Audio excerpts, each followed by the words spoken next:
Everyone, हम lesson number 5 when the people rebel पढ़ रहे थे। इसका कुछ रिमेन पार्ट रहता है, हम वो पढ़ेंगे। अब तक बेटा हमने ये पढ़ लिया था कि द रिबलियन सेपरेट, कि किस तरह से ये जो विद्रोह था 1857 का, ये पूरे मतलब एक बहुत बड़े एक क्षेत्र में फैल गया था। द कंपनी फाइट बैक, कि कंपनी ने इसको किस तरह से लड़कर किस तरह से इस विद्रोह को दबा दिया, ये पढ़ेंगे। The company brought reinforcements it's from England passed new law to easily convict the rebels। Company ने एक नया मतलब प्रेशर बनाया, एक रेनफोर्समेंट होता है एक तरह से दबाव बनाना, ठीक है। कंपनी ने दबाव बनाया इंग्लैंड की जो गवर्नमेंट थी कि एक नया कानून पास किया जाए जिससे वो जो रिबल्स है उसको इजीली कन्विक्ट यानी कि उसको दबा सकें।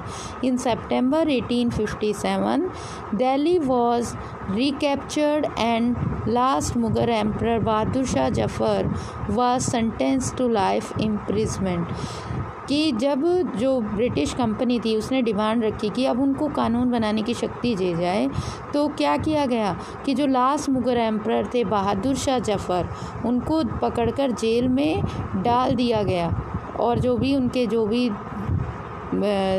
उत्तराधिकारी थे, उनके बेटे थे, उन सबको उनके सामने ही मार दिया गया और वो बहुत ही बूढ़े थे तो इसलिए उनको पकड़कर जेल में डाल दिया गया।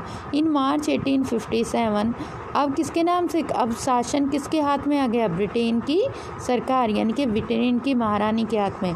इन March 1858 Lucknow was taken and Rani Lakshmi was defeated and killed in June 85, और मार्च 1858 में लखनऊ टेक ओवर कर लिया और रानी लक्ष्मीबाई को हरा दिया और जून 858 में वो मारी गई। Rani Avantibai chose to embrace death when surrounded by the British in all side, और रानी अवंतीबाई ने अब मतलब मौत को गले लगा लिया जब उन्होंने देखा कि वो चारों तरफ से अंग्रेज़ों से घिर गई है। तात्या टोपे वॉज कैप्चर्ड, तात्या टोपे को पकड़ लिया गया। Tried and killed in April 1859, और उनको अप्रैल 1859 में मार दिया गया। The defeat of rebel forces encourage desertion, आप देखोगे कि किस तरह से ये जो रिबल था इसको ये अंग्रेज, ये जो इसमें भारतीयों की जो हार हुई और जो अंग्रेज़ों की जीत हुई उनको एनकरेज किया, यानी कि उनका साहस अब बढ़ गया था टू विन पीपल लॉयल्टी, कि लोग लॉयल्टी से, ईमानदारी से नहीं जीत सकते। The British announce reward for loyal landlords, और उन्होंने जो ब्रिटिश थे उन्होंने ये देखा कि कुछ लोग जो हैं वो उनका भी साथ दे रहे थे लॉयल, कि अब उन्होंने क्या अनाउंस कर दिया अंग्रेज़ों ने कि जो भी लोग ब्रिटिश गवर्नमेंट से वफ़ादार रहेंगे, लॉयल रहेंगे, जो भी लैंडलॉर्ड्स, उन्हें रिवॉर्ड मिलेगा, प्राइज़ मिलेगा। Who will continue to enjoy traditional right, और जो मतलब लॉयल रहेंगे वो अपने जो उनके पुराने जो उनके पास राइट्स थे, अधिकार थे, वो उनको मिल जाएंगे, उनकी जो संपत्ति है उनको मिलेगी, उनको कोई टैक्स नहीं देना होगा over their lands. If anyone who rebelled against the British, और जो ब्रिटिश के अगेंस्ट इस रिबल में उनके अगेंस्ट जाएगा, सरेंडर देमसेल्व, अगर उसने सरेंडर कर दिया, and if they had not killed, उसको नहीं मारा जाएगा। एनी वाइट पीपल, कोई भी गोरा, they would remain safe and their right and claim to land would not be denied, यानी कि किसी भी गोरे व्यक्ति को अधिकार जो थे वो सेफ थे और वो अपने अधिकार मतलब किसी भी गोरे से वो अपने अधिकारों या उसके लैंड की जो है वो मांग नहीं रख सकते थे और उनको मना कर दिया जाता था। फिर बात आती है आफ्टर माथ, यानी कि उसके रिज़ल्ट क्या निकले।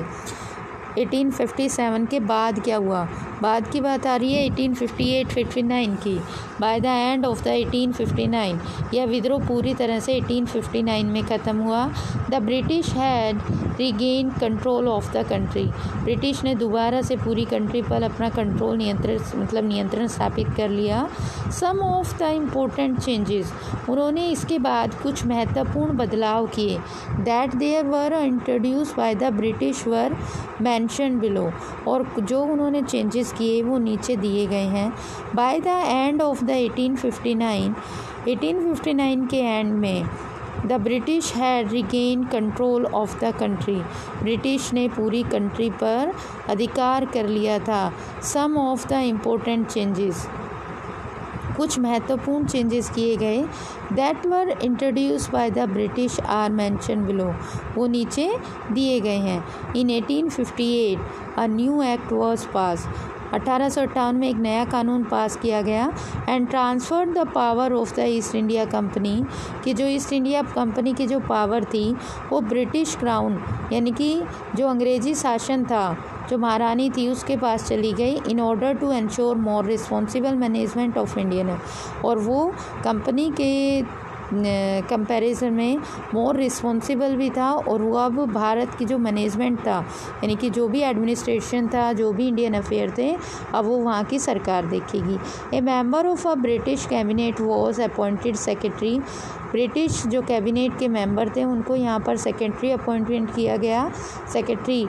And state for India and made a responsible for all matters, और वो भारत में जो भी मुद्दे हैं उनके लिए वो रिस्पॉन्सिबल होगा related to the government of India.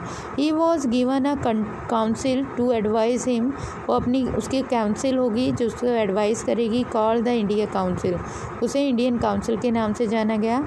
The governor general of India was advise him, जो गवर्नर जनरल होगा वो इंडिया को एडवाइस करेगा, called the India he was given a council to advise him called the India Council. The Governor General of India was given the life of a viceroy. अब the title of the viceroy, जो governor general था अब उसको कौन सा title दे दिया गया, viceroy का। उसमें वो किसकी जो उसको एडवाइस देने के लिए एक इंडियन काउंसिल भी होगी, और वो उसके अकॉर्डिंग वहाँ पर काम करेगा, और वो अपने हर उसके लिए जिम्मेदार होगा, रिस्पॉन्सिबल होगा।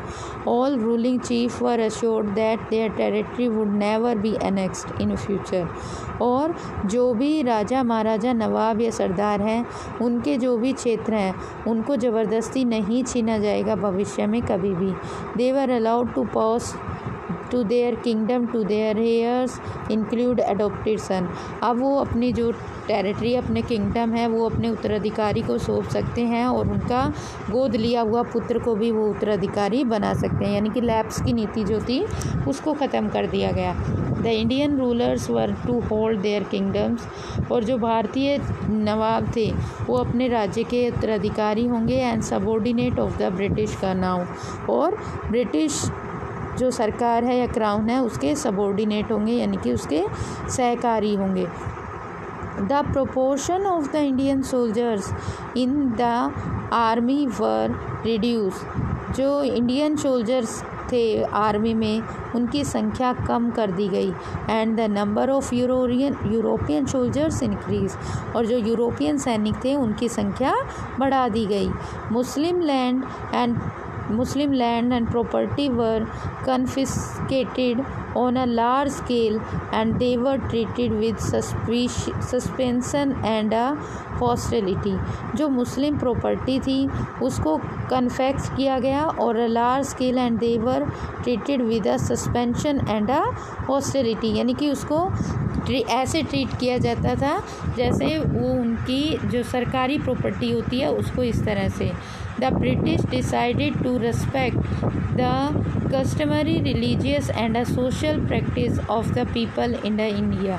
जो ब्रिटिश थे वो डिसाइड करते थे the British decided to respect the customary religious, British को यहाँ के जो कस्टमरीली यानी कि धार्मिक मुद्दे थे वो उनको रेस्पेक्ट देंगे and social practice of the people in India, और वो यहाँ पर अपनी जो धार्मिक गतिविधियाँ हैं उनको जारी रख सकेंगे।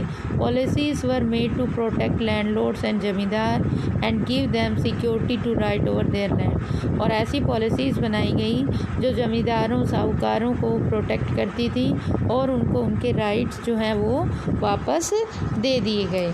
तो इस लेसन को बेटा आप डीपली थोरोली मतलब डिटेल में पढ़ेंगे। इसके बाद भी जो आपके डाउट्स हैं वो हम ऑनलाइन क्लास में डिस्कस करेंगे।